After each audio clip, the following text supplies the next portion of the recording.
All right. Thanks for making the Locked On Ole Miss podcast your first listen every day. We are free and available wherever you get your podcast, including YouTube. You can go to YouTube, subscribe to the channel. You can hit the bell for notifications whenever we put a new video up, which happens quite frequently. And, of course, you can upvote the video itself. We would appreciate it very much. Derek Vandygriff, who's been our baseball guy for the past 6 months, is going to come on and talk a little bit of sports wagering information as football season gets closer. How you doing, Derek? Good, man. How you doing? Man, I'm doing pretty fantastic. I'm just sitting here thinking about it.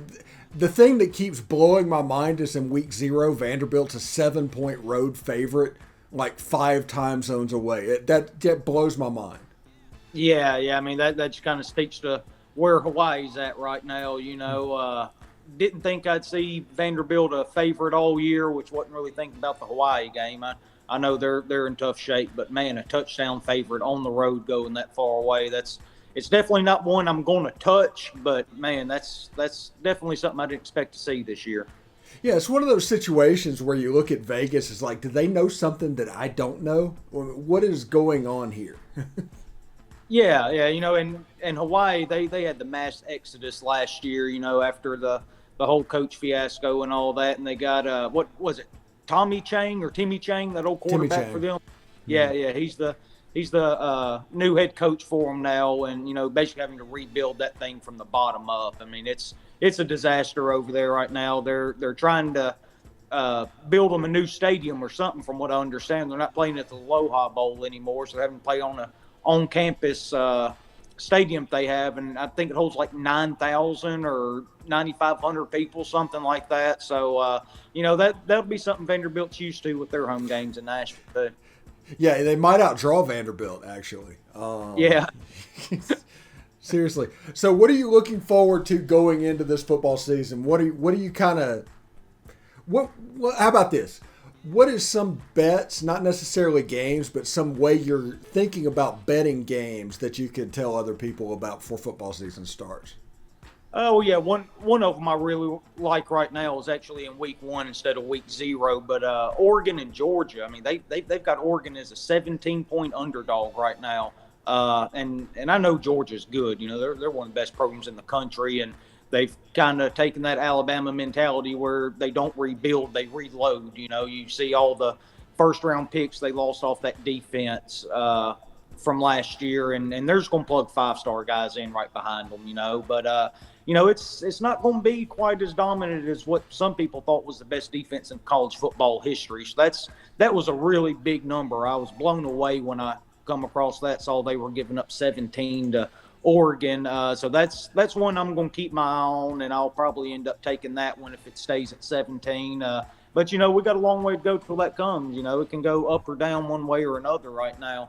But, Oregon with Dan Lanning taking over, coming from Georgia, he would obviously know how to attack Georgia the best. And, you got Bo Nix over there. That's kind of an interesting transfer. He was up and down in his career in Auburn. So, you would think maybe he can make enough plays to at least keep them within that number. So that's one I'm interested in seeing. Kind of one of the running jokes with me and some buddies of mine is me and another friend, we always love betting on Brett Bielema over there in Illinois. We were big on betting Burt last year, and they're for the first few weeks. Vegas finally caught up with them a little bit. So that was one I was looking at earlier today too, and one you had up on the screen earlier.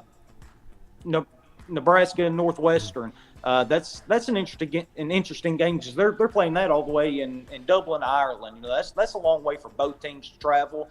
Scott Frost obviously on the hot seat right now. Might have a little bit of a sense of urgency, see if he can get that thing turned around. So that was an interesting game, one I'm looking forward to watching too.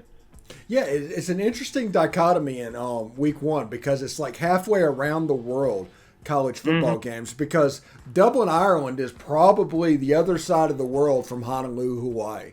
So it's about as far as you can get, but it's like it's like Western European time zone in Great Britain, right by the time zone there in England, and then you go all the way. I don't even know what Hawaii plays in, but it's like 3 hours past Pacific time zone. Yeah. It's way out there. But that kind of tells you the way college football's growing too.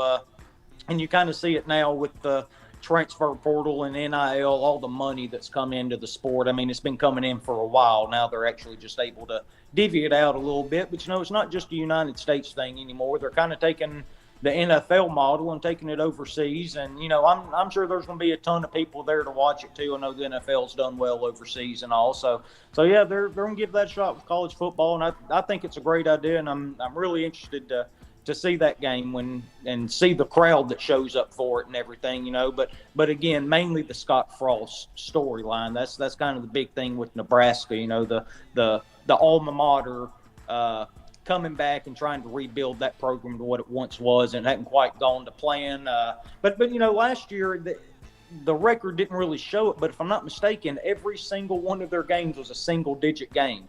I'd heard that a few weeks ago. So it hadn't resulted in wins and losses quite yet. Maybe it will this year with the sense of urgency, knowing that he's on the hot seat the way he is.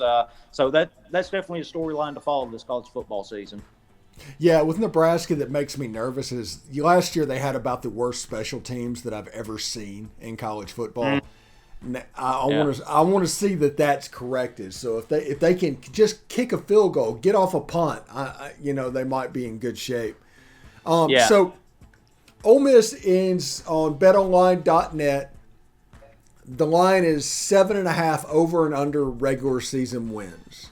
Where do you sit on that one? Over. Yeah.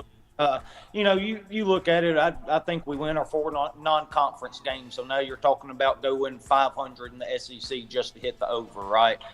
So you say Vanderbilt. Well, there's one. I know Kentucky's going to be a heck of a task in Oxford, but I do think we're going to win that game.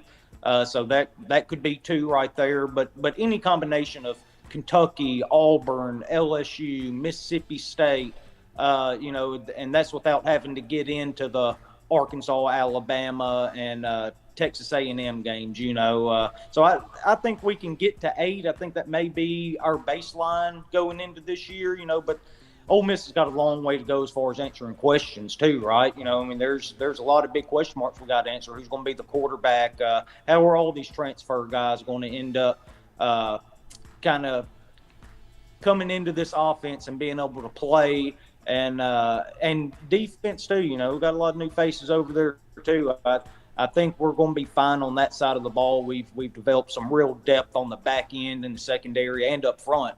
Probably more up front than we've had since 2015, something like that. As far as being able to rotate guys in and out. So you probably or hopefully won't be seeing defensive linemen playing 55, 65 snaps a game. Kind of keep guys fresh and have your best guys in there towards the end of the game to get a stop for you when you want to. So there's definitely a lot of questions in there, but I got faith in Lane. He's going to figure out this whole quarterback situation. We're in a lot better position than most people are. I think we have 2 quality SEC starting caliber quarterbacks on our roster. You can only play one. Everybody knows that. And if you have 2, you don't have 1. I don't want to see guys getting swapped in and out.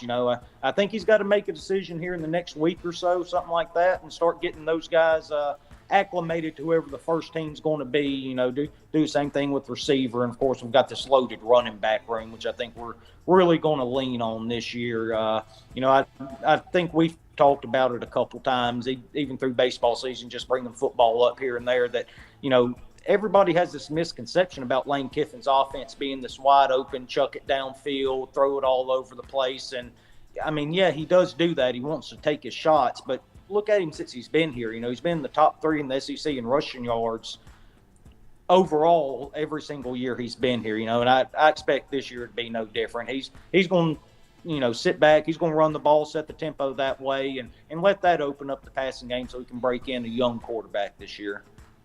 Yeah. Did you were you able to attend the scrimmage this past weekend? No, I wasn't able to make it this Saturday. Okay. Michael was there, your cousin, and he posted some things about it, and apparently Jackson Dart had himself a little bit of a day. Yeah. And I think there might be some separation in this quarterback race to the point where if this next scrimmage, we're never going to find out about it. Lane Kiffin isn't going to talk about it. But if Jackson Dart has a scrimmage in the next one like he had in the past one, I think this job's his. Yeah, and it very well could be. You know, it's so hard taking stuff from scrimmages. I know that's all we have to go on right now because we're not playing actual football games. But, you know, when you're in those scrimmages, you don't have to worry about the defensive linemen and linebackers, defensive backs, whoever they're bringing pressure from throughout the game. You know you're not going to get hit, right? So, I mean, that's a whole nother element that's taken completely out of your mindset. And it's a really big one, you know. How do you handle pressure?